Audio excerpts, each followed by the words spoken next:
Om Jananim Saradam Devim Ramakrishnam Jagadgurum Padapadme Tayo Shritva Pranamamir Muhurmuhu.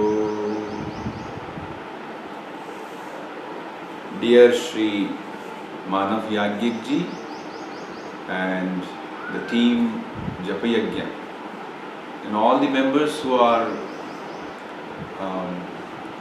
engaged in this very noble and holy endeavor of doing Japa on every Sunday. I'm very glad that I am here to share with you a few thoughts in the present context. The present context, which consists of, there's an external situation like we have the pandemic going on for more than a year now, and lockdown and disease, helplessness, loss, and various issues which are connected with it, and our response to it. It's very satisfying that all of you are making some attempt to go within by doing japa, by praying to the Lord, by trying to feel the divine presence in your life, invoking the blessings of the Lord by doing japa on Sundays in a very systematic manner, and remembering the Lord otherwise also. So in this context, let me share with you a few thoughts. First of all, whenever man has faced difficulties, right from the beginning of prehistoric times, man has always turned towards something which is transcendental. In very preliminary ways, he may look upon God as the elements of nature, like strong wind comes, earthquake comes, forest is there, wild animals are there. And then we grow further as we know the history. When we come to the Vedic times itself is thousands of years. It's the oldest history known to us, to mankind. So thousands of years back, maybe some people say lakhs of years back, since we don't have a recorded documentation of everything, we leave it to some kind of a doubt or benefit of doubt, but it is very old, ancient, that's more important. So there also we find in the Vedas a question coming, Kasmai Devaya Havisha Vidhemate. Whom are we really worshipping? Who is that God to whom we are offering our worship? So we find that man has been praying like this, has been asking, oh, where is that power, where is that invisible power, that transcendental power? So basically there are people who believe in it and people who do not believe in it. And those who do not believe in it, they try to find some alternative answers. But belief in God has been with man for a millennia, and it will continue. In fact, recently, some years back, there was this book written by a neurologist from US. It says how God changes your brain. What he means is how belief in God changes your brain. There is a very interesting thing that he says in that. It's a long book. I'm not going to refer to, and I'm not going to review the book either.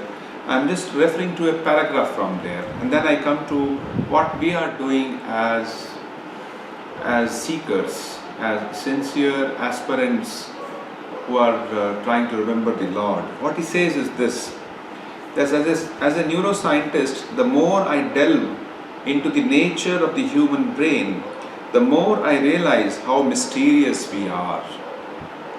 But if I had to pick up two things that I have learned, I would first say that life is sacred. Indeed, we are literally driven to live because every cell in our body fights to survive, and every neuron in our brain strives to become strong, which means there is some divine power which is making our body run, which is making every body run. It is functioning, it is operating, it is alive because of the divine power. In the Bhagavad Gita, Shri Krishna says, Jivanam Sarvabhuteshu. I am the life principle present in all beings. The second thing the neuroscientist says, I have learned is that behind every drive to survive, there's another force, and that's what I want to emphasize more. And the best word to describe it is faith. Faith not just in God or in science or in love, but faith in ourselves and faith in each other. Having faith in the human spirit is what drives us to survive and transcend. It makes life worth living and it gives meaning to our life. Without such hope and optimism, the mind can easily slip into depression or despair. Faith is embedded in our neurons and in our genes, and it is one of the most important principles to honor in our lives. So faith is a power. We are all born not only with breathing, with activity of the cells and the entire mechanism of living, we are also born with faith. Please remember, I am reminding to myself, let us remember that we are born with faith. So for instance, I have faith that now that I am recording this message for you, I have faith that it will be through, it will reach you and you will listen to it. And I am sitting in a room and there is a roof above. I have faith that it's not going to collapse on me. And I have a faith that night I will sleep and I'll get up in the morning. At every step we have faith. So faith is the very basis of life. If faith is shaken for whatever reason, faith in ourselves, faith in God, faith in others, man gets into some kind of psychological issues. So faith is very important. Now look upon this idea of God we are worshipping. So in our tradition, in the Sanatana Dharma tradition, we say God is the Srishtikarta, He is the Palanakarta, and He is the Pralayakarta also. So He gives rise to this creation and He maintains it. And when the time comes, He simply dissolves it. When and how He does it, we do not know. But we know there is a power. And Swami Vivekananda in his inspired talks, he says, as long as there is an effect, which means a result, this whole thing is a result, this whole creation is a result, there has to be a cause. So if there is a creation, there has to be a will. Whose will? God's will. So in the Upanishads, in the Bhagavad Gita, in other scriptures, we find this idea being discussed. So Srishti, Sthiti, Pralaya is one aspect of the divine. Second is He is Satchidananda, Sat Chit Ananda, which means He is of the nature of eternal existence, eternal knowledge or sense of being conscious, and eternal joy. So these are the two things we have. So out of these two things, again, we come to that God is all pervasive, He is present everywhere. Then all knowing, He knows the past, present and future. And He is also all powerful, omnipotent. So there is nothing which God cannot do. One of our monks used to make fun of it. He used to say, God is all powerful. That's true. But there are certain things which God cannot do. For instance, what is that? Say, I and you are present in a room. For some reason, we don't want to be in the room. We can walk out of the room. But God cannot walk out of the room. Why? Because God is present everywhere. Where will He go? He is present everywhere.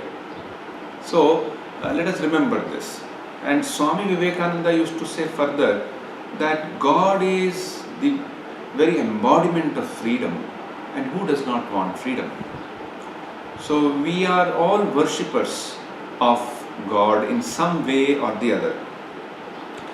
Now, having said this, there is also another aspect of our our approach to spiritual life. And that is, we all need to feel a deep sense of love and peace. And God is supposed to be, and He is, as per our scriptures and as what these great sages have said, or what Sri Ramakrishna has said, or our great disciples have said, that He is of the ocean of peace and He is ocean of love. So when we are doing japa, we are repeating God's name, we are approaching that peace and that love. Remember what Sri Ramakrishna used to say? He says doing japa is like you have got a log of wood immersed in water and it is tied with a chain on the banks of the river or a pond. So if you want to reach that log of wood, you take hold of the chain and little by little you reach, holding on to it, you reach the log. So Sri Ramakrishna used to say that this doing japa is like reaching that log called God, that being, the very source of our being, Srishti Sthiti Pralaya, Satchidananda, or freedom, or one who is all powerful, all omnipotent and all pervasive, or one who is love and peace. All that we approach through that repetition of God again and again. So faith in God is something we are all, we all should be very careful in never disturbing it. Faith in God should never be disturbed. Mankind has had it and it will continue. Now when it comes to doing japa, the great sage poet of North India, the Tulsidas, Goswami Tulsidas Ji Maharaj, he wrote the immortal epic poem called Ramcharitmanas, which is sung in numerous homes in the whole of North Indian belt, and there are numerous people who are experts in expounding the deeper meaning of the Ramcharitmanas. He, in the beginning of his Ramcharitmanas, which is the story of Bhagavan Ram, he has dwelt upon various aspects of spiritual life, especially on mantra japa or nama japa. There's a beautiful doha, a couplet there, and I shall read that to you and explain it very briefly. He says, Ram Naam Mani Deepadhar Dharu Jih Dehri Dwar Tulsi Bhitar Bahir Hu Jo Chahsi Ujyar. Meaning is, O Tulsi, which means is that he's saying that Tulsidas is saying this, keep on the threshold of your tongue the lamp of sacred name. He calls it as Mani Deepak or Mani Deep, and it will give light both outside and inside. In Sanskrit this is called Dehli Deep Nyayaha. Dehli means the threshold. In a house, you have the door and that threshold where the door closes. So you are not inside or you are not outside, you are right in the threshold. So this tongue is considered to be the threshold of this whole life, whole body mind. So he says, keep the lamp of repetition of God's name, which means keep repeating God's name by using your tongue or silently, but keep that as the threshold where you keep remembering God, and that will give light to, which will bring light to your inner and outer lives. So let us remember that we are all here to practice the presence of God in our lives. We are practicing so many negative things. You look at the media, you look at the YouTube reporting something negative. I would say better not look into it much. We should use our discretion in not filling our mind with all kinds of negative news. A little knowledge, a little small thing is sufficient. We need not go very deep into it, because we are constantly thinking of that. We should avoid that. Instead of that, try to practice the presence of divine. So try to keep your mind on the positive sides of life, because if anyway both exist, if there is day and there is night, so let me focus on day and not on night. So that will keep my mind healthy and strong. So mantranam achintya shakti, says one of the scriptures. In the mantra there is great power. Let us remember that mantra to be remembered again and again. Again, what is the meaning of mantra? Mananatrayate iti mantra, or manasatrayate iti mantra. Manasa, through the mind it saves you. It is like a code. Instead of saying something in a big way, you have a small code. We call it like sutra, an aphorism. So mantra, or God's name, a sacred name, is like that small code. A code to happiness, a code to peace, a code to spirituality and holiness. Whenever there is problem, whenever there are issues we are facing, let us remember God. Even not only face some difficulty and then remember the God. Of course, it is okay if you do that. Even when you are not doing you are not facing anything very seriously wrong, let us keep repeating God's name. It is compared to repeating God's name always. Is like traditionally it is said that in Kerala, when an elephant is going, the elephant trunk is very restless. It does not always simply keep hanging. It turns on this side, on that side, on front, and if it finds somewhere some eatable, it will simply put itself and gulp it down. So in order to keep the trunk under control, the Mahavat will give it a piece of a small stick, and the elephant will be carrying it up, down, this way, that way. Same way, our mind, when it is blank, it cannot really become blank, which means it is not doing anything productive. It will keep thinking negative. So it is like a devil's workshop. So instead of giving anything dirty into that, putting that workshop, let us give it to God's name. Keep repeating God's name. Rama, Rama, Krishna, Krishna, whatever name, or Durga, whichever good name, or if you are initiated devotee, your own mantra, keep repeating that mantra. It will keep the energies, the mind well focused inwardly, and also make things clearer, and perspective of life will become clear. That's very important, perspective of life. So please remember, we have a very beautiful saying in English that we have all life issues before us. So everything under the sun, for everything under the sun, there is a solution or there is none. If there be one, find it. If there be none, never mind it. So on one side, you have certain issues of life which you can solve, and certain things you cannot solve. Or we can solve only by rising to some other level of thinking, our level of consciousness and perception.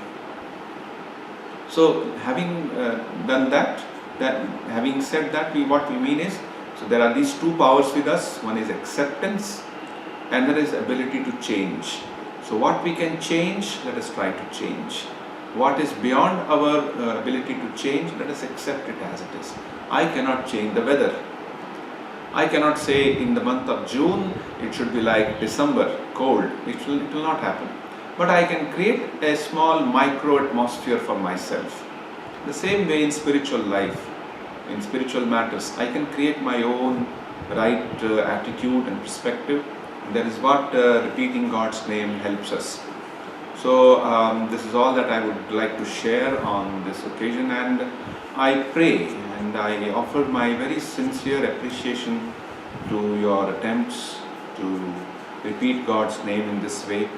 And may the blessings of Sri Ramakrishna, Holy Mother, Swamiji, direct disciples, all the great sages, all the ancient sages, all the great men which India has seen or the world has seen, may their blessings be with us.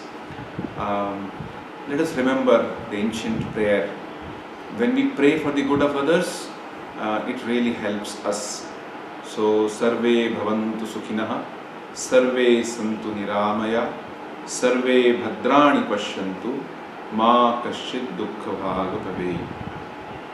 Om Shanti Shanti Shanti. Namaste.